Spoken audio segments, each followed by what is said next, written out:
I'm speaking to those Jonathan Taylor teams. I'm speaking to those J.K. Dobbins teams. Well, I have the solution for your problem. We're going to go through, we're going to get you some buy low running backs. Starting off our first guy, super cheap, and I don't need to go out there and trade Calvin Ridley for him, of course. Roshan Johnson is a running back that needs to be on your radar. Roshan Johnson looks like he may end up being the starting running back for the Chicago Bears by the time we get to week 3. Now, yes, Khalil Herbert led this backfield in carries. Khalil Herbert had 9 carries for 27 rushing yards. Roshan Johnson ended up walking away with the touchdown in this offense. And most importantly, Roshan Johnson is the third down back day 1. Yes, ladies and gentlemen, day 1. This is a day 3 NFL draft pick, his first game in the NFL, and he's already cementing himself on third downs. If you were looking at his overall role in the receiving game, this led to 7 targets, 6 receptions, and 35 receiving yards this week. Now, yes, you did have Khalil Herbert with a slightly more overall receiving yardage, and this is why Roshan's going to be the buy low, right? You're going a little bit under the radar. Now, if we're going to dive into the actual snaps that you saw per scenario, we're getting this from PFF. You had Roshan Johnson 6 snaps on third down in comparison to Khalil Herbert only at 3. You had Roshan Johnson with 8 snaps in the 2-minute drill in comparison to D'Onta Foreman at 6 and Khalil Herbert at 4. Now, the fundamental issue that you are going to have with this backfield is that you don't just need Roshan to continue to take work from Khalil Herbert. Ultimately, no running back will be startable if it is going to be a 3-man running back by committee. We eventually will need one of these running backs. More likely than not, D'Onta Foreman worked out of this offense, and you need to have Roshan Johnson continue to expand his role before he is actually startable in fantasy football.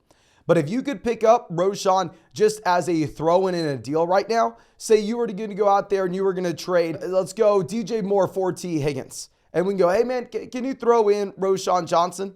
And then all of a sudden we could just get a free running back that has the upside to be the starting RB in the second half of the season for his offense. That is what we are going to look to do.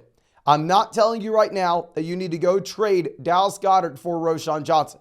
Don't go do that. But if you are making a deal with a team that has Roshan on their bench, ask to see if he can get thrown in. Now, going over to our next running back, he will be more expensive. He is going to be a rookie as well. Jamir Gibbs was a buy low candidate the second the game ended on Thursday. I mean, you had pretty much everybody on Twitter freaking out, saying, okay, Gibbs isn't going to get used. David Montgomery's the guy, Montgomery's the guy, Montgomery's the guy. And yeah, this week, David Montgomery was the guy, ladies and gentlemen. David Montgomery, 55 snaps, compared to Jamir Gibbs, only at 19. It's kind of laughable. I mean, at this point, Montgomery looks like the full-blown workhorse back in this offense, whereas Jamir Gibbs just looks like a little bit of a secondary piece that's going to mix in occasionally. Well, ultimately, what I want to be looking at is what Jamir Gibbs did with those 19 snaps. With those 19 snaps, Jamir Gibbs went out there and he was hyper efficient from a per touch perspective, where he had 7 carries, 42 rushing yards. What's also very noteworthy is the man did end up walking away with 2 receptions, 18 receiving yards when Montgomery was not involved as a pass catcher at all. David Montgomery, 0 targets this week. So if you're telling me that Gibbs has already cemented himself as the passing down back for this Detroit Lions offense, a team that we don't expect to go and be 17-0 this next season, I do expect that Detroit will lose a few games, ladies and gentlemen. I think that Gibbs in his overall role is only going to continue to expand. We talked about this coming into the week. You do not have super high expectations for rookies week 1. The reason you go out there and you draft rookies highly is not for their week 1 role, but for the overall upside that they have when we can assume that they continue to expand their role in their respective offense. We got confirmation week 1. The Detroit Lions have an elite offensive line. It could potentially be the best offensive line in the NFL. We got confirmation that you have Jamir Gibbs as a phenomenal receiving down back that is going to be hyper efficient on a per touch perspective. That's the player that you thought you drafted. We always knew David Montgomery was going to have a role, so please don't go out there and overreact. Now, full transparency, you're not going to be trading for Jamir Gibbs in a non-PPR league. David Montgomery's role is going to maintain. You're really only going to be trading for Jamir Gibbs if it's going to be a full PPR format. Now, going over to our next running back, we'll go for another cheaper option. We'll be looking at Javonte Williams here. Now, with Javonte, similar situation to Jamir Gibbs. If y'all go pull up my rankings, where did we rank Javonte Williams this week? We didn't. The reason is because you could not start Javonte Williams, ladies and gentlemen. I mean, we knew that a running back coming off a completely destroyed knee, where reports were coming out saying that he was going to be on a snap count, we knew he was not startable. We knew he was not going to do much at the beginning of the season. The reason you draft Javonte Williams is for his end of season production. And if we're going to be looking at Javonte Williams, yes, he did split this backfield with Samaje Perine. You had 29 snaps for Javonte, 29 snaps for Perine. Now, Javonte did lead with both targets as well as carries in said backfield. But as this season progresses, I think that you're going to see more and more Javonte Williams, less and less Samaje Perine. That's what we've heard from the coaching staff. And honestly, I mean, one other thing about this backfield. Some people were really worried about a no-name rookie coming in and making some noise, turning this into a three-man running back by committee. Well, it looks like that's not the case. Looks like as of now, it is only a two-man split. And Denver did look better than we were expecting them to, right? I mean, the primary concern that you would have here if you are a Javonte Williams drafter is how bad is the Denver Broncos offense truly going to be? And I don't know. They look better than I thought. We know that this will be someone that gets better as the season goes on. But as we go over to our next running back, someone that I had to move up more than almost any other running back in our rankings this week on flogfantasy.com was Brian Robinson. And with Brian Robinson, we'll get to him in just one second. But of course, ladies and gentlemen, if you want to check out all our top 150 rankings and tiers for the rest of season, plus all of our premium fantasy football content, all the premium fantasy football content from all your favorite creators, you can go find all of that on flockfantasy.com. If you use promo code FLOCK, you're going to get 30% off any subscription. And also with promo code FLOCK, yours truly will go through and make a podcast breaking down your fantasy football team. So please make sure you're taking advantage of that. You can find the link in the live chat and the description. And yeah, going back over to Brian Robinson, we are looking at a running back that had 43 snaps this week. And Antonio Gibson was involved somewhat. Antonio Gibson was out there running some routes, but Antonio Gibson slid right into the J.D. McKissic role. Gibson played 25 snaps, ran 17 routes, and had 3 total carries. If we look at this chart from PFF, you are seeing a straight increase with Brian Robinson's involvement in terms of his overall snaps played. Now, on top of this, we get the continued trend of this preseason that Brian Robinson's no longer a running back that's averaging fewer than 1 target per game. Brian Robinson is getting involved as a pass catcher on top of his first and second down work. So all of a sudden, now you see essentially Brian Robinson this year as the combination of Brian Robinson and Antonio Gibson last season, while Gibson is just going to be in the McKissic role. Looks very encouraging, and Brian Robinson will be a top 24 running back in our rankings pretty much every single week going forward.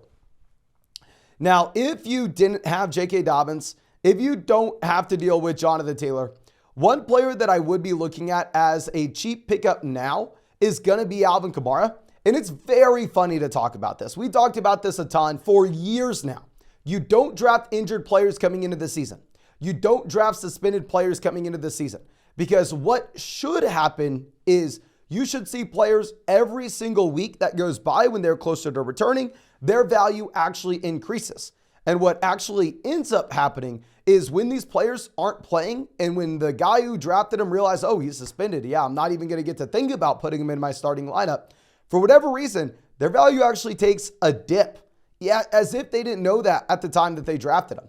So, I mean, with Alvin Kamara, this is a running back that you're not going to see in any weekly rankings videos. This is a running back that nobody's really talking about at the moment. You've already gotten by week 1, so you only have 2 more weeks with no Kamara. So I'd say it's probably the best time to add him to your team because I'd say 2 weeks from now, everybody will be talking about him. And with Jamal Williams, Jamal saw pretty much every single snap in this backfield. Jamal Williams did not look good. 18 carries, 45 rushing yards. Now, of course, the offensive line didn't really do him any favors here. But to be fair, I mean, the situation for Kamara should look pretty good. If you have Jamal not looking as well as he did last season, combined with the injury still to Kendre Miller. Now, going over to Travis Etienne, We called him a buy low player coming into the season, and I'm going to be doubling down. And I think this may be your last shot to get Etienne, as Tank Bigsby went out there and Tank Bigsby had a rushing touchdown this week. And I've seen some people coming out and are worried about Etienne for whatever reason. While Bigsby did have a rushing touchdown this week, and while that is a little bit frustrating, please overlook it. If you are looking at the overall snaps, Travis Etienne, 56. Tank Bigsby, 15. If you were looking at the amount of routes that they ran, Travis Etienne, 30. Tank Bigsby, 5. Yeah, so ladies and gentlemen, Travis Etienne is the receiving down back and looks like a 3-down workhorse at this point. Travis Etienne also had 5 targets in this game, 5 receptions, 27 receiving yards, indicating that his role as the pass catcher, as we were hoping it would, is increasing going into this season. Plus, I don't think we have to worry about Bigsby increasing his role anytime soon, when the man had 1.9 yards per route run in this game, combined with the fact that Tank Bigsby went out there and fumbled the ball, combined with the fact that Tank Bigsby dropped a pass that led to an interception. Bigsby completely flamed out. If people are only looking at the box score, they're going to think this is a bad thing for Travis Etienne. Whereas if you dive under the hood, you look at the exact details of the situation, Etienne looks like he's in an elite level offense. He looks like he's a 3-down back, catching the ball. I'm all in. Now, I do want to throw in a couple backs here at the same time. We can kind of put them in the same boat and talk about them a little bit together. Joe Mixon and Saquon Barkley are in very similar situations. And ultimately, you need to ask yourself one thing when it comes to these running backs.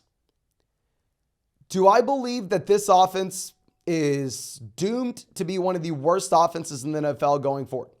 Now, in the case of the Cincinnati Bengals, that answer should be clearly no. And I've seen some people going out saying, oh my gosh, should I go ahead? Should I trade T. Higgins for DJ Moore? No. Please, with Cincinnati, they're going to clearly bounce back. We've seen Cincinnati start slow before. I mean, Joe Burrow dealing with the calf strain, both in the preseason training camp, leading to him missing time and obviously being very rusty coming into this season. Now, going forward, I do not believe Joe Burrow and the Cincinnati Bengals offense to be a bottom 5 offense in the NFL. I would say that they're going to be much closer to a top 5 offense in the NFL. And if you look at the actual volume that Mixon got in this backfield, Mixon 13 carries, the next best guy, Chris Evans, at 2. We go over to the receiving side of things. Joe Mixon, 5 targets, the next best guy, Chris Evans, at 1. Joe Mixon was the 3-down workhorse. It was all the offensive fault. I'm not worried about Mixon. Going over to the New York Giants, on the other hand, I don't want to pencil them in saying that they are going to be a top 5 offense in the NFL. Of course, that's not the case, but of course, Saquon Barkley is much better than Joe Mixon in a vacuum. So I can't tell you for damn sure that you need to go out there and you need to trade for Saquon Barkley. I think that this is going to be a person-to-person stance, a person-to-person take. If you believe in the Giants offense and you want to say this was just a complete debacle, the Cowboys defense is elite, the weather was horrendous, they were outcoached, and this is not something that's going to happen again, or if it does, it's going to be very, very rare, then go ahead, buy Saquon Barkley, because ultimately at the end of the day, nothing has changed about his workload, nothing has changed about his talent. It just comes down to, do you believe in the offense? Now, if you are one of those people that think that the New York Giants will be a bottom 5 team this next season and will have a horrendous offense, then in that situation, similar to how we were saying to sell Cam Akers coming into the season, similar to how we were saying to sell Rashad White, similar to how we were saying to sell James Conner, there you want nothing to do with the running back on a bottom 5 team in a bottom 5 offense. Personally, I don't believe the Giants will be that team. I think that they'll be a little bit closer to average. Of course, I'm an idiot. I could always be wrong. I'm wrong all the time. So it really does come down to you in what you believe this New York Giants roster to be. But I think that's all I have for you. Again, thank you so much, ladies and gentlemen. If you have not done so already, go down there, drop a like on this video, subscribe to the channel if you play fantasy football, and if you want to check out my top 150 updated rankings and tiers rest of season, or if you want yours truly to break down your fantasy football team in a podcast, or check out all the premium content and rankings from all your favorite fantasy football creators, you can find the link to flockfantasy.com in the description in the comment section.